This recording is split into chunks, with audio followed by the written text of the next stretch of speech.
The high-pitched, desperate beep, beep, beep of the heart monitor is the only sound in the sterile white room. Emmy Vance, founder of a billion-dollar empire, lies broken tubes breathing for her life hanging by a single thread after a devastating crash. She is dying. But across the city in a penthouse overlooking the skyline, she built her husband, CEO Damian Vance, isn't holding a vigil. He's holding a pen. Beside him, his beautiful mistress smiles as he signs the paper that will make her the new Mrs. Vance. This isn't just infidelity. This is a betrayal engineered to steal an empire, and it's happening while Emmy fights for her last breath. The smell was the first thing that registered even through the fog of unconsciousness. It wasn't the familiar scent of her own Egyptian cotton sheets, or the faint aroma of jasmine from her garden. It was the sharp, stinging smell of antiseptic alcohol, and beneath it all, the metallic tang of blood. Emmy Vance was trapped. She was vaguely aware of a rhythmic, pressurized puffing, a machine forcing air into lungs that refused to work on their own. She was cold, a deep cellular cold that no heated blanket could touch. She tried to open her eyes, the lids heavy as lead weights fluttered, but would not obey.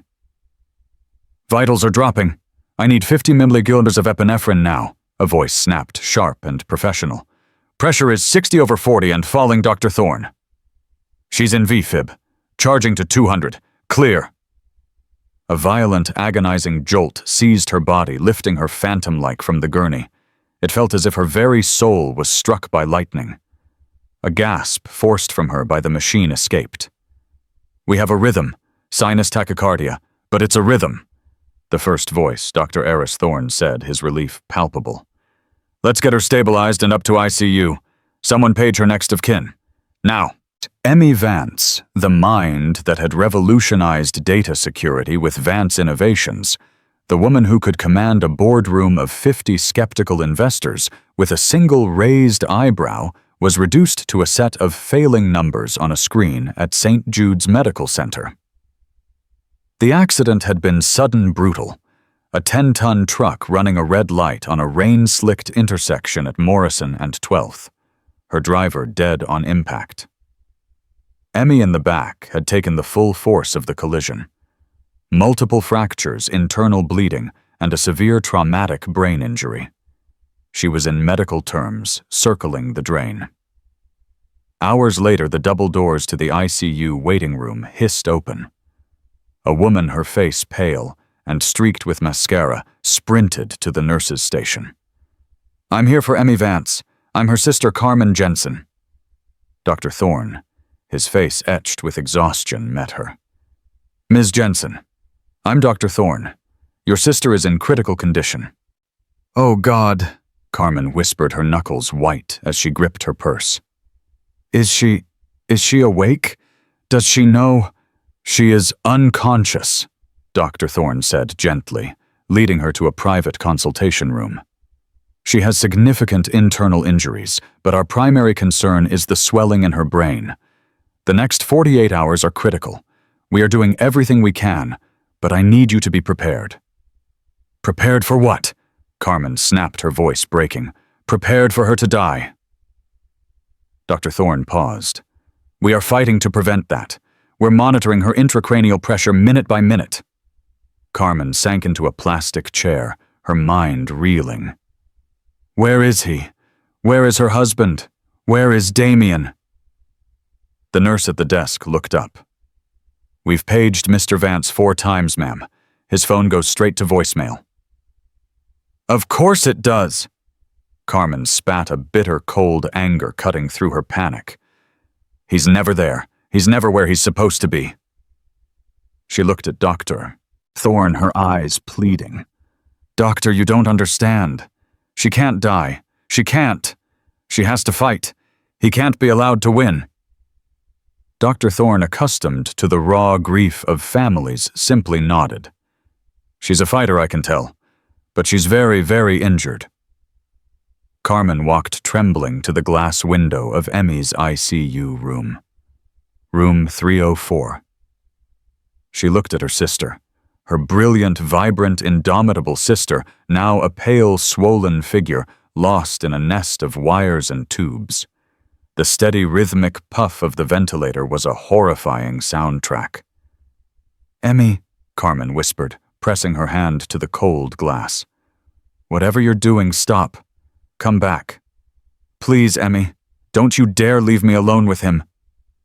But in room 304, the only reply was the relentless digital beep of the monitor, each pulse a tiny question mark, hovering between life and death, while Jude's medical center buzzed with the quiet urgency of saving a life. The penthouse apartment on Olympus Drive buzzed with a different kind of energy. The air here wasn't filled with antiseptic, but with the scent of expensive champagne, a crisp Veuve Clicquot, and the subtle $1,000 perfume of Isabella Rossi. Damian Vance, CEO of Vance Innovations, stood before the floor-to-ceiling windows, his back to the room. The city lights glittered below a kingdom he now saw as entirely his. His custom-tailored Tom Ford suit was immaculate.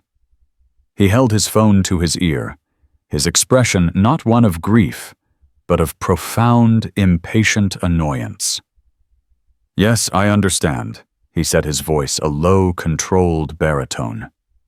"Critical, swelling, 48 hours. Yes, I know what prognosis means, Dr. Thorne. Add my sister-in-law Carmen to the visitation list. I am detained in an emergency meeting. I will be there as soon as I can. Thank you." He ended the call without a goodbye. "So," a voice smooth as silk came from the white leather sofa. Isabella Rossi uncrossed her long legs.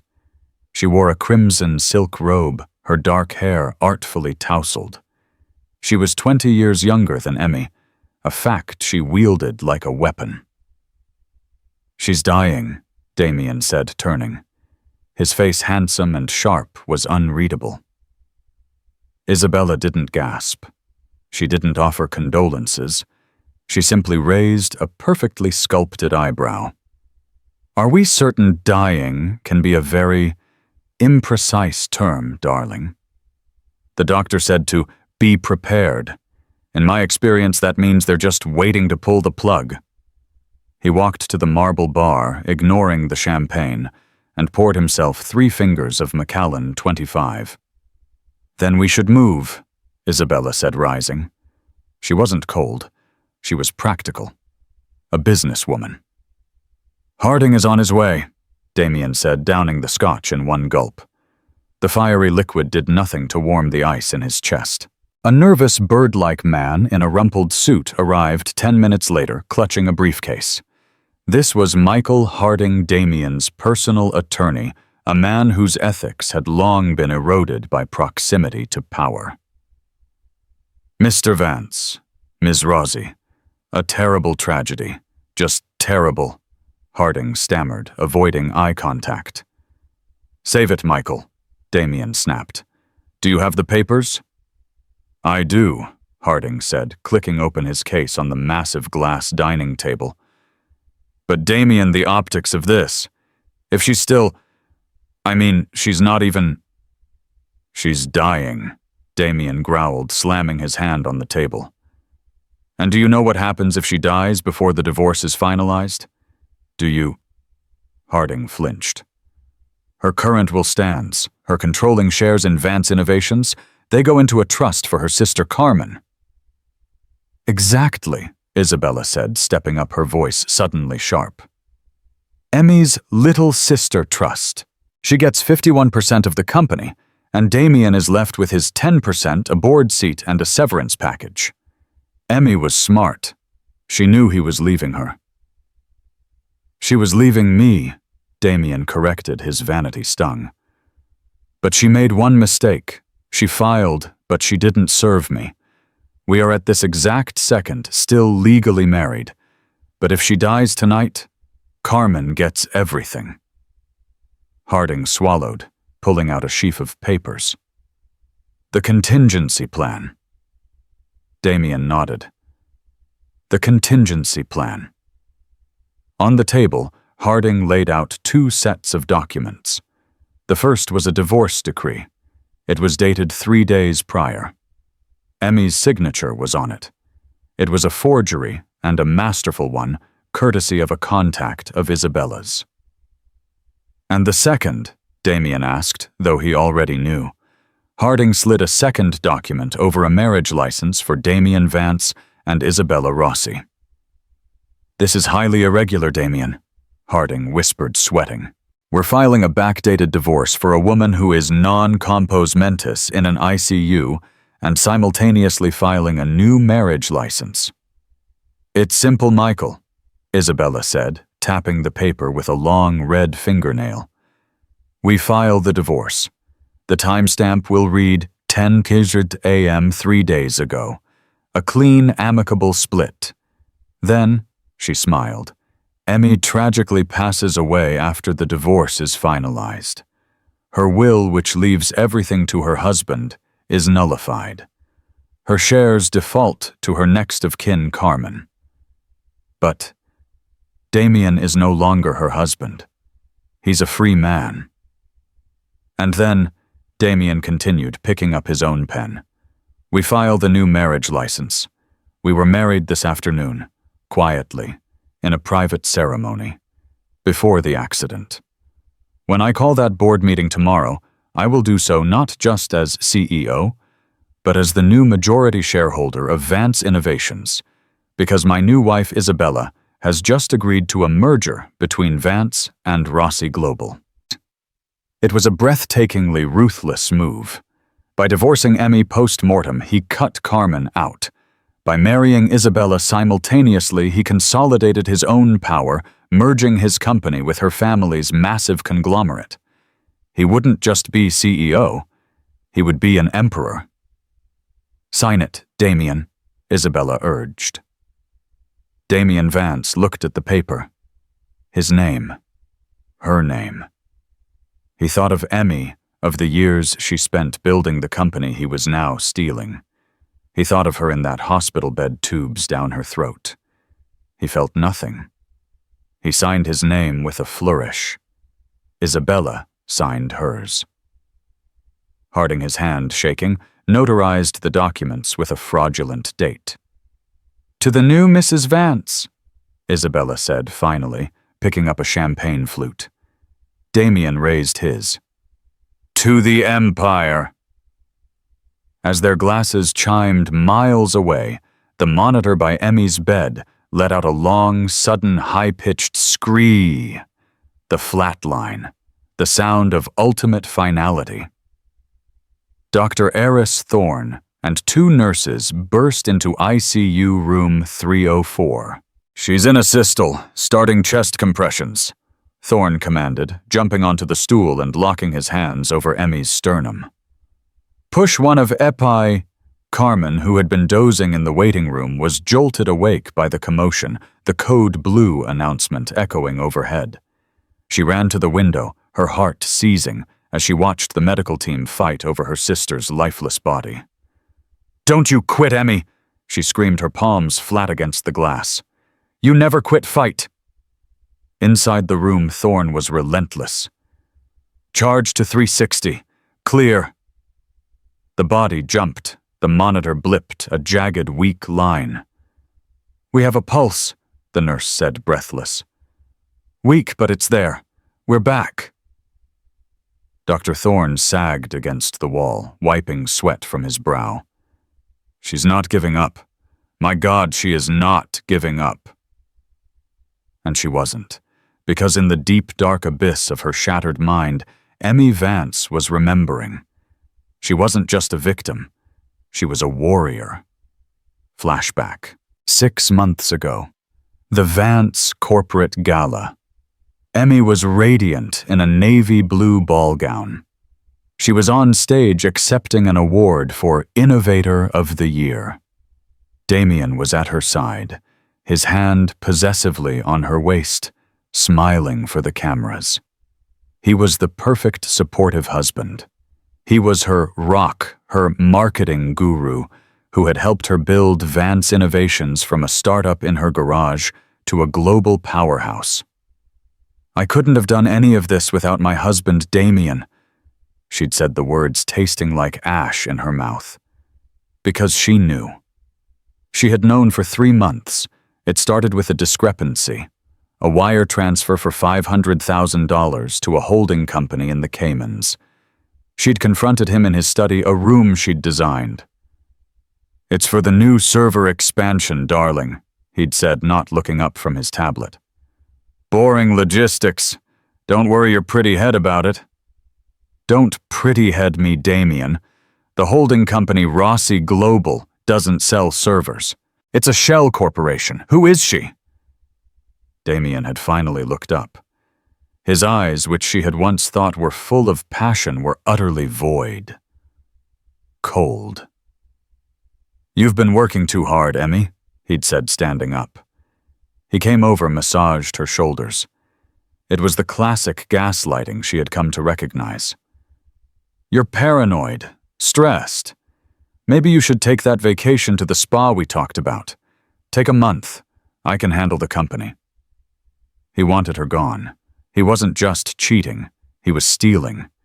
She'd pretended to believe him. "You're right. I'm just tired. I'm so sorry, my love." But that night, Emmy Vance, the woman who designed unhackable security systems, started building a fortress around her own life. She didn't just call a lawyer. She hired a private investigator. Flashback. 1 week ago. A diner. "He's not just embezzling Mrs. Vance," the man opposite her said. His name was Arthur Cole. He was ex-NYPD with a face like a worn-out baseball glove and eyes that had seen it all. "He's liquidating. He's moving assets, patents, algorithms. He's planning to gut the company and sell the husk to a competitor, Rossi Global. And this, Isabella Rossi. She's not just his mistress, she's Franco Rossi's daughter. This is a hostile takeover, and he's the inside man." Emmy had stirred her coffee, her hand perfectly steady. "I see. And the $500,000. That was a down payment," Cole said, sliding a grainy photograph across the table. It was Damien meeting a man in a dark alley. "For this guy, name's Petrov, ex-Spetsnaz, specializes in accidents, brake lines mostly." Emmy looked at the photo. The betrayal was so profound it was almost surreal. He wasn't just planning to leave her. He was planning to erase her. "Thank you, Arthur," she'd said, her voice quiet. "You've confirmed my suspicions. I'm meeting with my lawyers this afternoon to restructure the board and file for an emergency injunction. I'm cutting him out, completely." "Be careful, Mrs. Vance," Cole had warned. "A man this desperate, he won't wait. Your car, your home, be careful." "I built a company based on predicting threats, Mr. Cole," she'd said, placing a cash-filled envelope on the table. "I intend to be the threat he never saw coming. The present. ICU, room 304. Emmy was floating. She heard the code. She felt the paddles. She heard her sister's voice, a lifeline in the storm. "Don't you dare leave me alone with him." Carmen, her anchor, her true next of kin. Emmy's mind, the phenomenal, structured mind that was her greatest weapon, began to fight. It wasn't just fighting the swelling or the bleeding. It was fighting the fog. It was fighting to remember the meeting. The lawyers. I changed the will. The flash drive. The evidence. Arthur has it. The key. The deposit box. I gave it. No, I hid it. She had to tell Carmen. She had to warn her. Carmen was sitting by the bed now, allowed in after the code. She was holding Emmy's limp, bruised hand. "Emmy, I'm so scared. Damien finally called. He was cold. He said he was handling the merger." "What merger? He didn't even ask if you were awake." Emmy's mind screamed. He's doing it. He's stealing it. The key. The key. She focused every last scrap of her will, every ounce of her life force into one single microscopic action, her index finger. She squeezed. Carmen gasped, her head snapping up.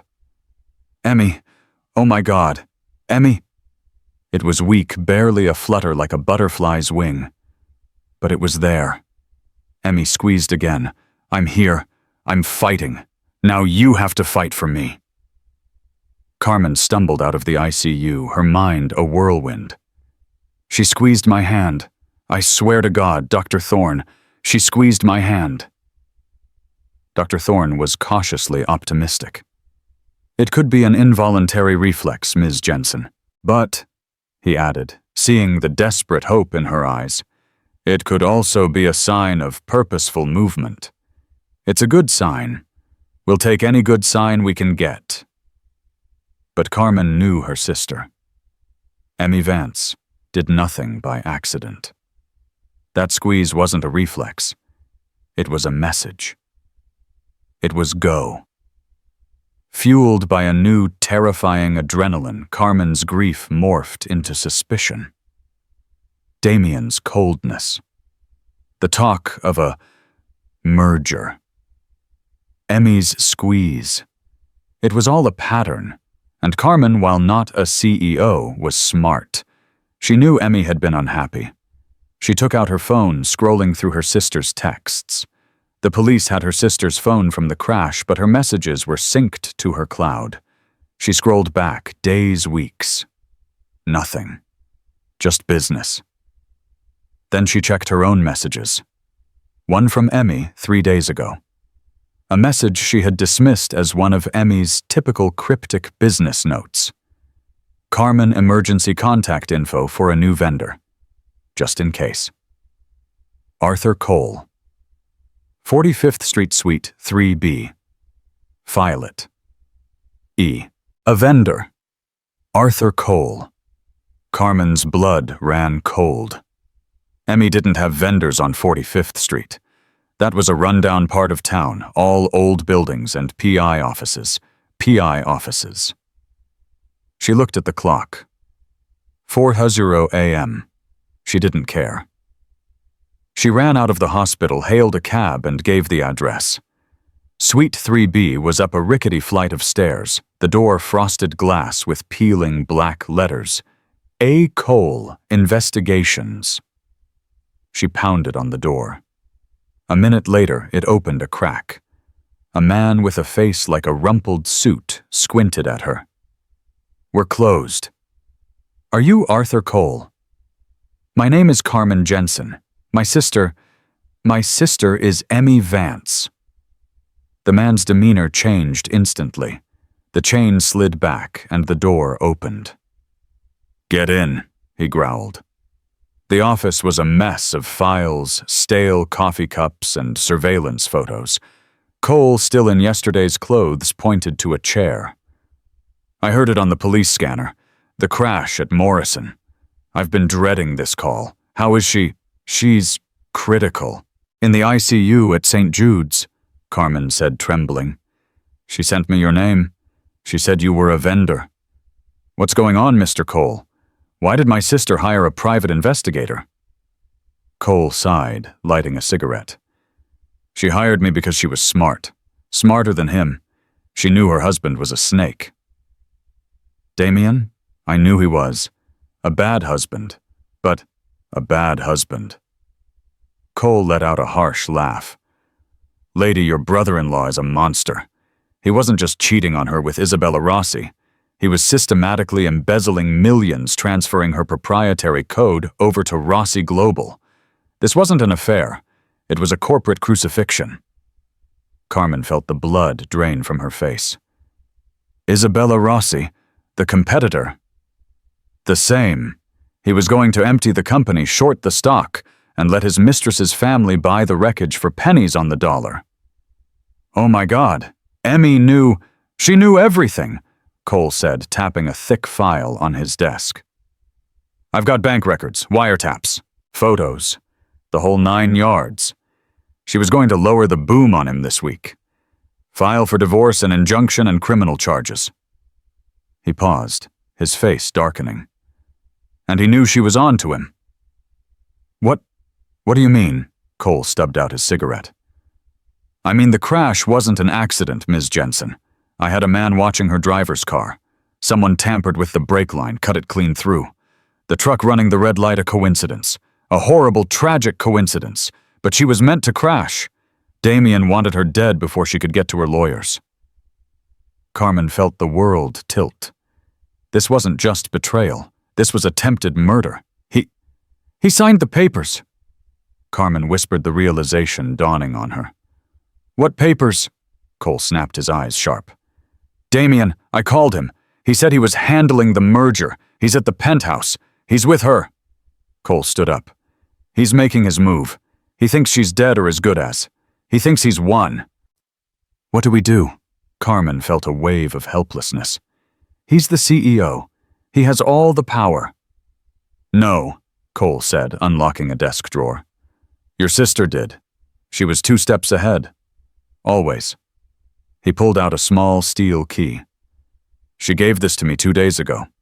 If anything happens to me, she said, give this to Carmen. She'll know what it means. Carmen looked at the key. It was for a safety deposit box. At First National Bank, the branch 2 blocks from her own apartment. A box Emmy had set up for her. He thinks he's stealing the company, Carmen said, her voice low, and hardening the fear being replaced by a cold, sharp rage she recognized from her sister. But Emmy left us the ammunition. You need to get to that bank, now, Cole said, handing her the key. I'm going to make a few calls. We need to find the mechanic who cut those brakes, and we need to find that sleazebag lawyer Harding. Go. Whatever is in that box, it's your sister's last move. Carmen gripped the key. It was still cold from the drawer, but in her hand, it felt like a burning coal. It was Emmy's will forged into steel. He's not winning, Carmen vowed. I'm not going to let him. She ran from the office, the sun just beginning to stain the sky, a sickly yellow. The city was waking up, but Carmen Jensen felt like she was descending into its darkest nightmare. The boardroom at Vance Innovations was on the 50th floor. It was a monument to Emmy's success, with a single 30-foot slab of African blackwood for a table and a view that spanned from the financial district to the harbor. At 9:00 a.m. sharp, the emergency board meeting began. Damien Vance stood at the head of the table. He looked every inch the grieving widower, his face pale and strained, a black tie perfectly knotted at his throat. He had even Père Isabella's suggestion put a drop of saline in his eyes to make them appear red. Thank you all for coming on such short notice. He began, his voice thick with practiced emotion. As some of you may know, there was a terrible accident last night. My wife, our founder, Emmy, was in a car crash. Murmurs of shock and horror filled the room. The board members, older established figures Emmy had hand-picked, looked stricken. She fought hard, Damien said, pausing to collect himself. But she passed away an hour ago. A collective gasp. It is a tragedy I cannot yet process, Damien continued. But Emmy was a pragmatist. She would have demanded we protect the company. And in the wake of this loss, certain vulnerabilities have come to light. He paced the picture of a man struggling under a great burden. As you know, Emmy and I, we had been struggling. We had in fact finalized our divorce 3 days ago. More shock. This was news to everyone. Her will, which left her controlling shares to me as her husband, was nullified by that action. Her shares, 51% of this company, were set to transfer to a trust managed by her sister Carmen, a woman who, while lovely, knows nothing of data security or corporate finance. He had them. He could see the panic in their eyes. Their portfolios were tied to this company. It would have left us vulnerable, leaderless, adrift. He stopped standing tall. But I have spent the last 72 hours working on a solution, a way to stabilize Vance Innovations and secure our future just as Emmy would have wanted. He gestured to the door. It opened, and in walked Isabella Rossi, looking somber and professional in a black Chanel suit. "This is Isabella Rossi, CEO of Rossi Global," Damien announced. The board was stunned into silence. Rossi Global was their biggest, most predatory competitor. "In light of my changing personal circumstances," Damien said, "Ms. Rossi and I have fast-tracked a merger. A partnership that will make us the single largest tech firm on the continent. But this merger was contingent on one thing: stability. It could not happen if the company was tied up in probate with an inexperienced heir." He looked at Isabella. She gave him a small, supportive nod. "And so," Damien said, "to secure the merger, and to honor Emmy's legacy by protecting her company, Ms. Rossi and I were married yesterday afternoon. Before the accident." The room exploded. "Married? Damien, this is unconscionable. While Emmy and I were legally, amicably divorced." Damien cut in, his voice hardening. "My personal life moved forward. As part of this union and the merger, Ms. Rossi's shares and my own are being combined. Together we control 45% of Rossi Vance. But to finalize the merger, we need the board's approval. We need to vote. Now." He was proposing a hostile takeover of his own company disguised as a rescue. He was using his dead wife's tragedy as leverage. "This is obscene," said one of the older board members, a man named George. "We can't vote on this. Not now, not without seeing Emmy's will or this divorce decree." "You will be sent the documents," Damien said dismissively.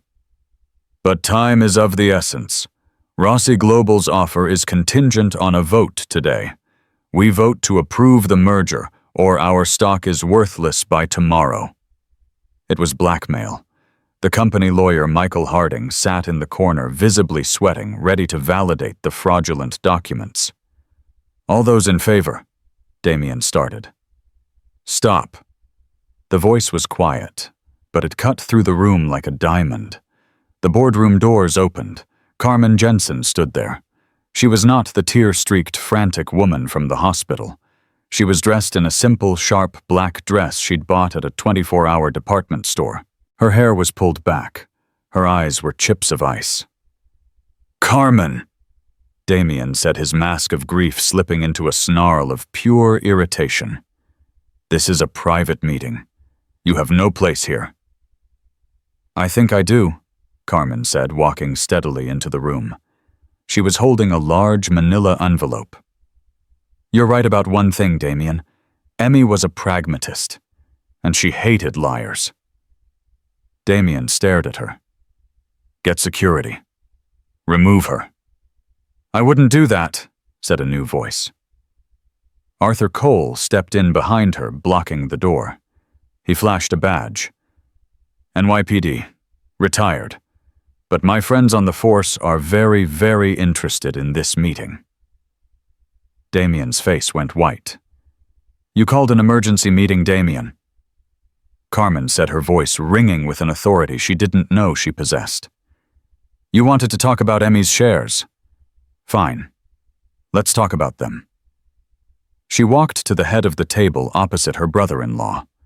She placed the envelope on the gleaming blackwood. "My sister is not dead." The silence in the boardroom was absolute, broken only by Damien's sharp, incredulous laugh. "Not dead, Carmen. I just spoke to the doctor. She's gone. You're hysterical. Grief is making you delusional." "No," Carmen said, her voice unwavering as she met his gaze. "She's in a coma. She's in the ICU at St. Jude's fighting for her life. The life you tried to take." Damien's mask shattered. "What did you say?" "I know about the brake lines, Damien," Carmen said loud enough for every board member to hear. I now know about Petrov. I know about the accident you paid for."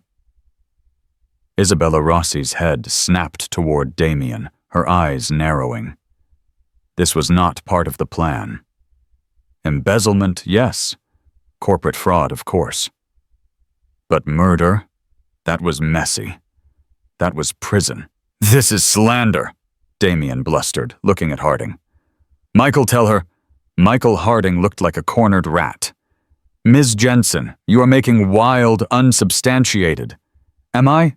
Carmen said, opening the manila envelope. "Then let's talk about the divorce. You claim it was finalized 3 days ago, but that's impossible.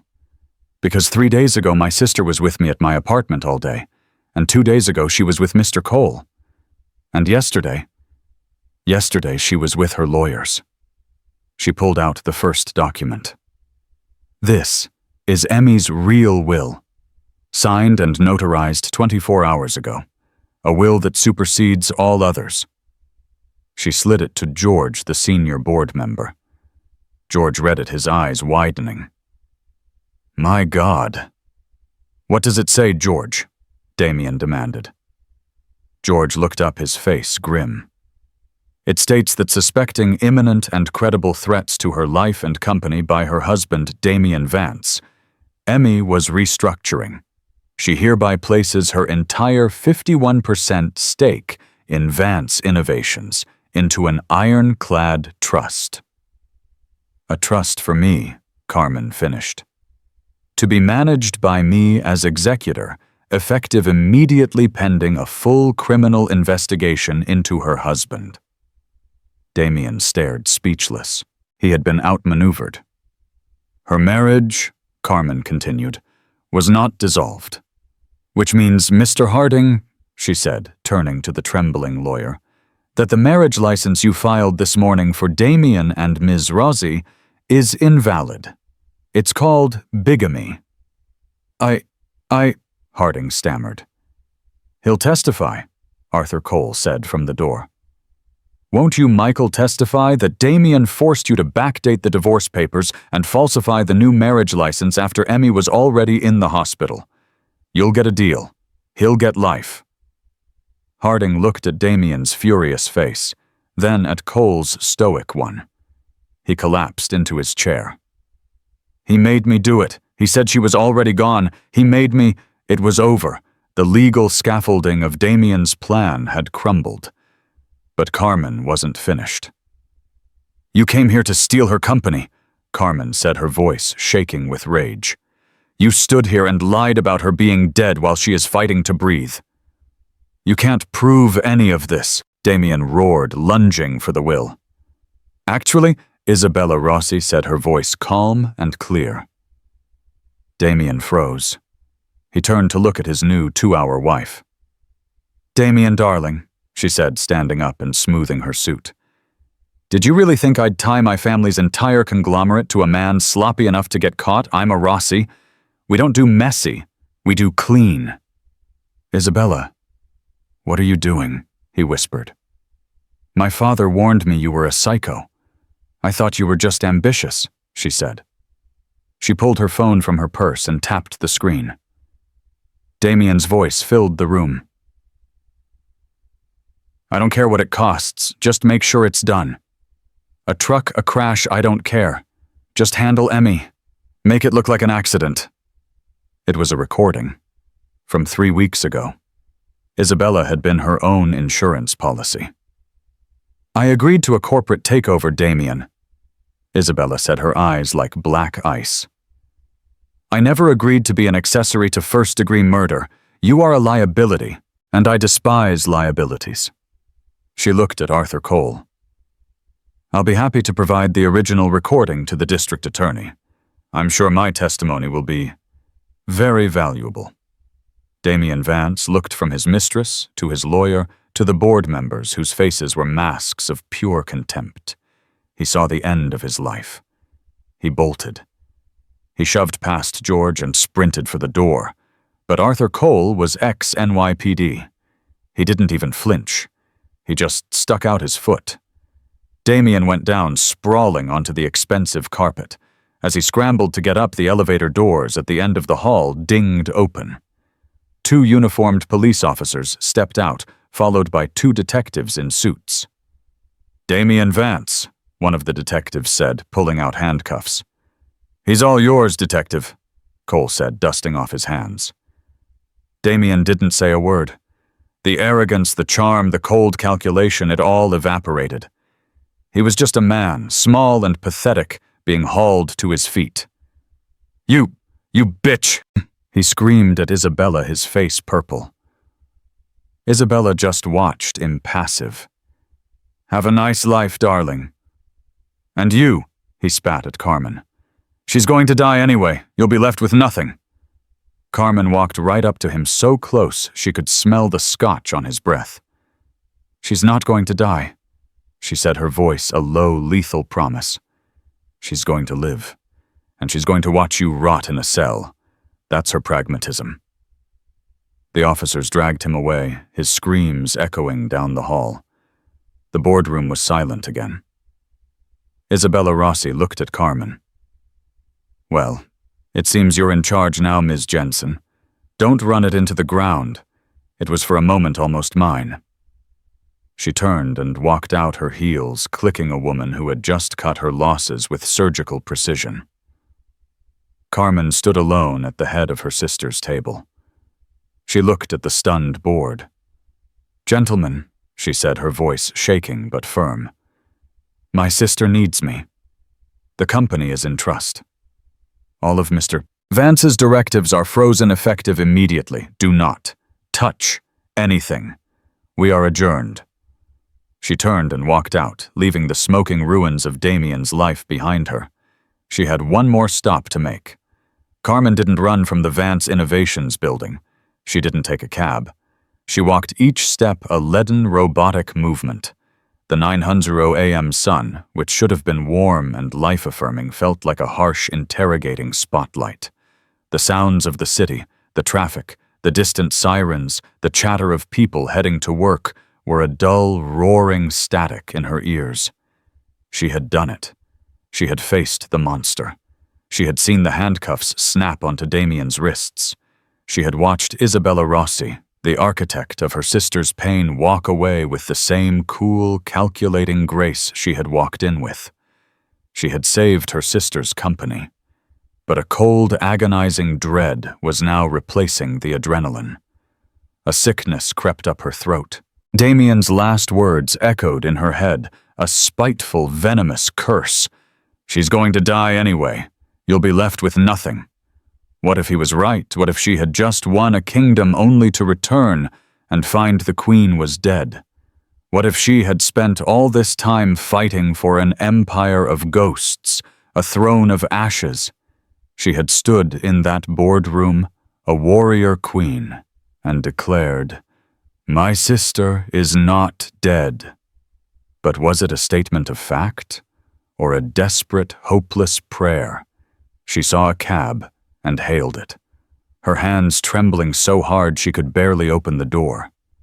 "St. Jude's Medical Center, ICU, fast." The drive was a blur of self-torture. Every red light was a personal affront. Every bit of traffic was a sign that the universe was conspiring against her. She pictured the scene, the nurse's sad eyes, the empty room, the neatly folded blanket on a stripped mattress. She saw Dr. Thorne, his face grim, saying the words, "We did everything we could." By the time she burst through the automatic doors of the hospital, she was in a full-blown, silent panic. She didn't wait for the elevator, finding the stairwell, and sprinting up the 3 flights, her lungs burning, her heart pounding a frantic rhythm against her ribs. She burst onto the ICU floor, a wild, disheveled mess, and nearly collided with Dr. Eris Thorne, who was standing at the nurse's station writing on a chart. He looked up, startled by her sudden appearance. His face was unreadable, etched with a profound, bone-deep exhaustion. Carmen's breath hitched. This was it. The bad news. She couldn't breathe. "Doctor," she whispered, her voice a tiny, broken thing. Am I too late?" Dr. Thorne stared at her for a long moment, as if trying to process her question. He put his pen down. Carmen, Ms. Jensen, you're back. Just tell me, she begged, tears welling her entire body shaking. Please, I have to know. Is she…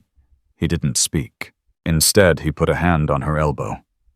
Come with me. His words were a death knell. He was taking her to a private room to break the news. He was going to let her down gently. She felt her knees buckle, but his grip on her arm tightened, holding her up. He led her down the short hall, past the waiting room, toward room 304. We were monitoring her intracranial pressure all morning. He said, his voice low and clinical. It was critical. We were at the point of discussing last-ditch surgical options, none of which had a high probability of success. Carmen squeezed her eyes shut, sobbing. Oh, God. Then, he continued, at 9:15 a.m., something happened. Carmen's eyes snapped open. She stopped walking. What did you say? At 9:15 a.m., he repeated, looking at her, a strange, almost awestruck expression on his face. Her pressure, it just started to drop, rapidly, not a slow decline. It was as if a switch had been flipped.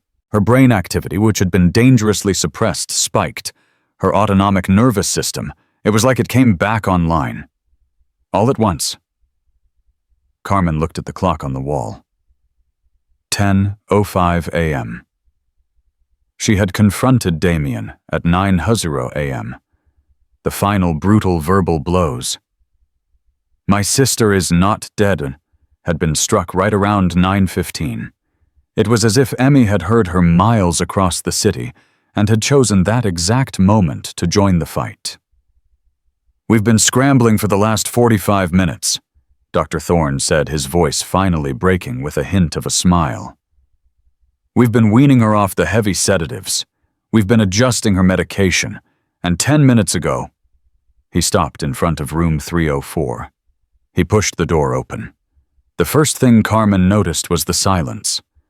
The horrifying, rhythmic, pressurized hiss, puff of the ventilator was gone.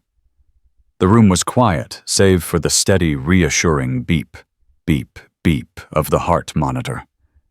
And beneath that, a new sound, the most beautiful sound Carmen had ever heard. A soft, slightly ragged, but deeply, miraculously real sound of breathing. Emmy was lying there, her face still swollen and pale, but the massive invasive tube was gone from her mouth. In its place was a simple, clear oxygen cannula resting under her nose. She was breathing on her own.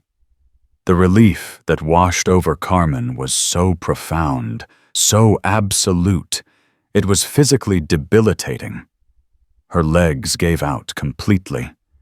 She didn't just collapse, she melted, grabbing the doorframe to stop from hitting the floor, a strangled sound ripping from her throat. It wasn't a cry of grief. It was a cry of exorcism, of every second of fear and rage and horror leaving her body at once. Dr. Thorne grabbed a chair and slid it behind her. Easy. I've got you. Sit. Breathe. Carmen sank into the chair, her head in her hands, and wept. She cried for her sister's pain, for the betrayal, for the terror of the last 24 hours, and for the overwhelming, impossible victory of this moment. She's not out of the woods, Dr. Thorne cautioned gently. She's still in a coma. We don't know what the extent of the brain injury will be, but this Carmen, this is a miracle. She's a fighter. I've never seen anything like it. It's like she just decided to live. She did, Carmen whispered, wiping her face. She had to. She still had work to do. She pulled her chair to the bedside and took her sister's hand. It was still cool, but she thought she prayed she could feel a trace of warmth returning. "I'm here, Emmy," she whispered. "I'm not going anywhere. I got him. He's gone. It's all gone. All you have to do is come back to me."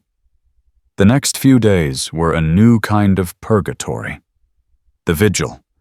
Carmen ran an empire from a molded plastic chair. Her phone constantly on low vibrate was her new office. She was ruthless.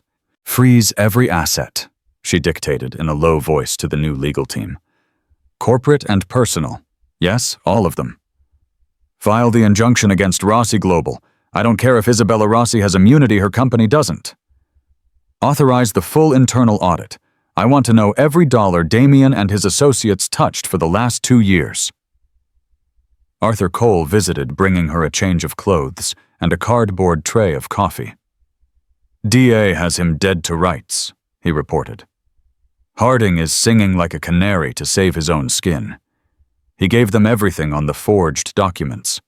And Petrov the mechanic, we found him trying to board a flight to Russia. He's in custody." "And Isabella?" Carmen asked, not taking her eyes off Emmy's sleeping face. Cole snorted. "Vanished. Her testimony was the nail in Damien's coffin. She handed over the recordings, bank transfers, everything. She cut her deal and flew to Geneva.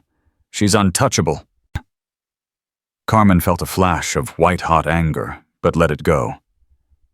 Isabella was a problem for another day. The only battle that mattered was in this room. On the third day, there was a setback. Emmy's temperature spiked.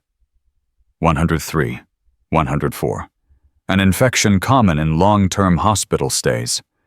The doctors packed her in ice, pumped her full of powerful antibiotics. Dr. Thorne's face was grim again. "Her body is weak. This is a serious complications." Carmen was frantic. "No," she snarled at her sleeping sister. "Absolutely not. You did not fight off a killer. You did not survive a truck crash. You did not take yourself off a ventilator just to be taken down by some common bacteria. You fight. Do you hear me, Emmy? You fight." On the fourth day, at 3:00 a.m., the fever broke. Emmy's temperature stabilized.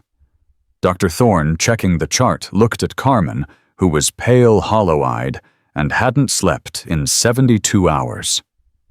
"You need to go home, Carmen. Rest." "I'm not leaving," Carmen said, her voice a rasp. "Not until she opens her eyes." On the 5th day, it happened. Carmen was dozing, her head resting on the edge of the mattress, her hand clutching Emmy's. She felt it. A twitch, not a reflex. A squeeze. Her head snapped up, her heart leaping into her throat. "Emmy!" Emmy's eyelids, still bruised and delicate, were fluttering. "Oh my God," Carmen breathed, standing up. "Emmy, can you hear me? It's Carmen. Squeeze my hand if you can hear me." The pause was agonizing. Then, a definite, weak but purposeful pressure. "Emmy!" Carmen cried, fumbling for the call button. Before she could press it, the fluttering stopped. The eyelids, with a visible, shuddering effort, slowly opened. They were hazy, unfocused, clouded with medication and confusion. Emmy blinked, trying to make sense of the sterile white ceiling. She tried to turn her head, a grimace of pain flashing across her face. Her eyes found the IV in her arm, then finally found Carmen. She stared, as if looking at a ghost. Her mouth opened. A dry, clicking sound came out. It's okay, Carmen sobbed, fumbling for the sponge swab and dipping it in water. "You're okay. You're safe." She gently moistened Emmy's cracked lips. Emmy swallowed, the muscles in her throat working painfully. She focused on Carmen's face, her gaze sharpening. "Carmen!" The voice was a ghost, a shred of sound like dry leaves scraping pavement. "I'm here." Carmen laughed, tears streaming down her face. "I'm here, Emmy. You're in the hospital. You were in an accident. But you're safe. I'm here." "I got him. He's gone." Emmy's eyes closed for a long second, as if processing this, the words a key turning in a lock. A single painful tear slid from the corner of her eye and tracked back into her hair. She opened her eyes again, and there it was.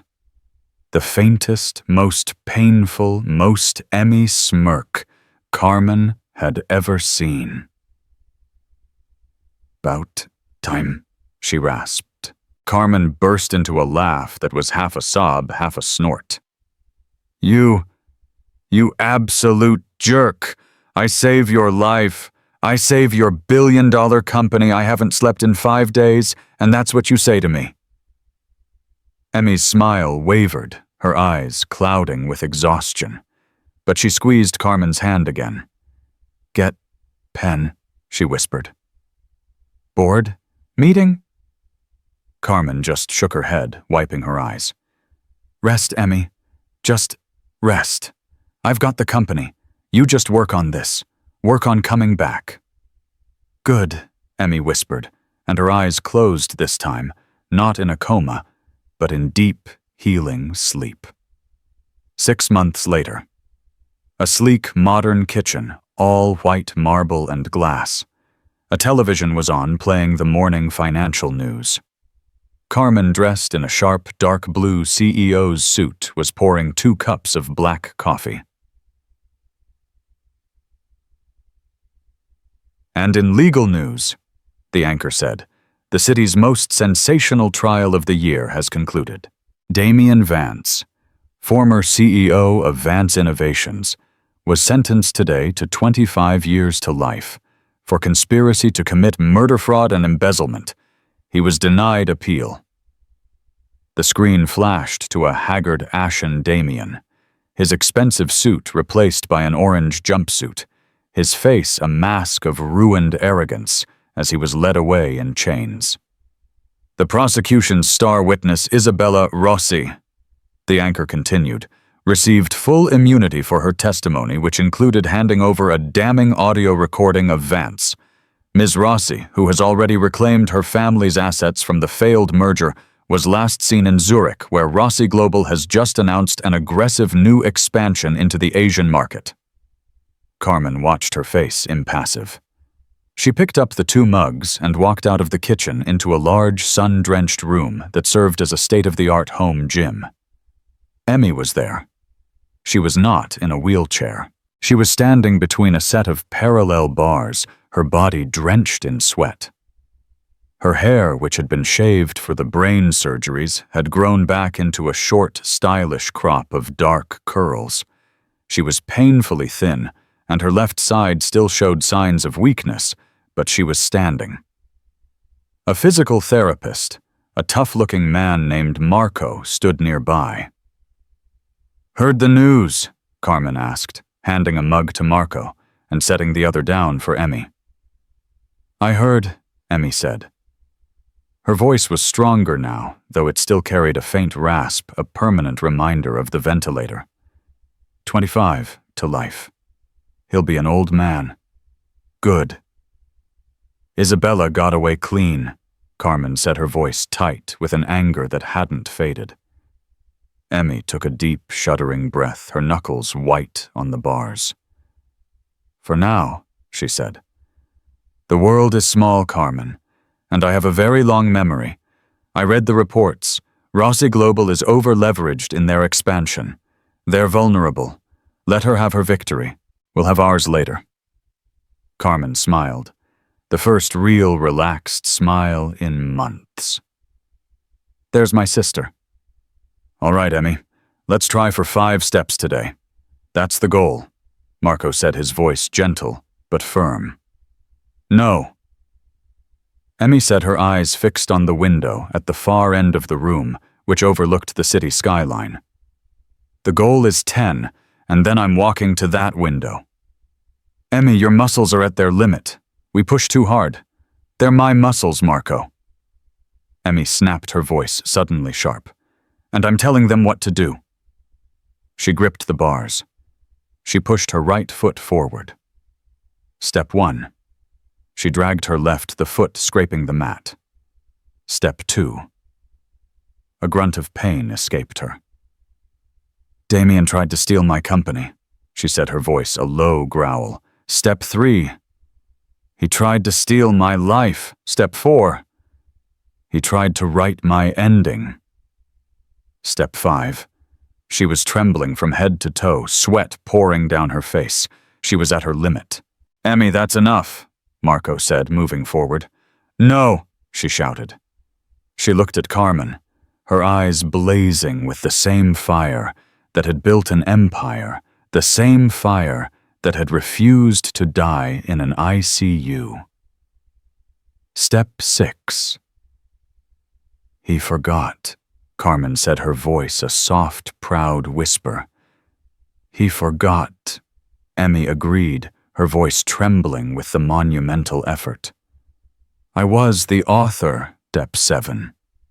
And then she did the impossible. She let go of the bars. Emmy! Marco lunged. Carmen gasped, her hand flying to her mouth. Emmy stood unsupported in the middle of the room. She was shaking violently. She was a newborn fawn, a skyscraper in an earthquake. But she was standing. She locked her eyes on her sister. She lifted her right foot. She took one staggering, lurching, but utterly free step. Step 8. She took another. Step 9. Her balance failed. She pitched forward, a cry of frustration on her lips. But Carmen was already there, catching her, grabbing her in a fierce hug, holding her up as Emmy's legs finally gave out. Emmy clung to her, her face buried in her sister's shoulder, laughing and sobbing all at once. It was a raw, breathless, ugly, beautiful sound of triumph. I'm back, Carmen, she wept, her voice muffled. I'm back. Carmen held her sister, her own tears staining Emmy's hair, her suit jacket wrinkling. She didn't care. She held the woman she had pulled back from the brink and looked out the window at the city that was theirs. Welcome home, Emmy, she whispered. Welcome home. What an unbelievable story of betrayal, greed, and the unbreakable strength of a woman who refused to be erased. Damien thought he had her cornered, but he underestimated the woman who built the empire and the sister who would fight for her. What part of this story shocked you the most? Was it the ice-cold betrayal in the penthouse, Isabella's stunning double-cross in the boardroom, or Emmy's incredible fight for life? Let me know your thoughts in the comments below. This story is a powerful reminder to never ever underestimate a person's will to survive. If you love dramatic real-life stories like this, make sure to hit that like button. Share this video with someone who needs a story of survival and subscribe for more. We read every comment, and your support helps us bring these incredible tales to light. Thanks for watching.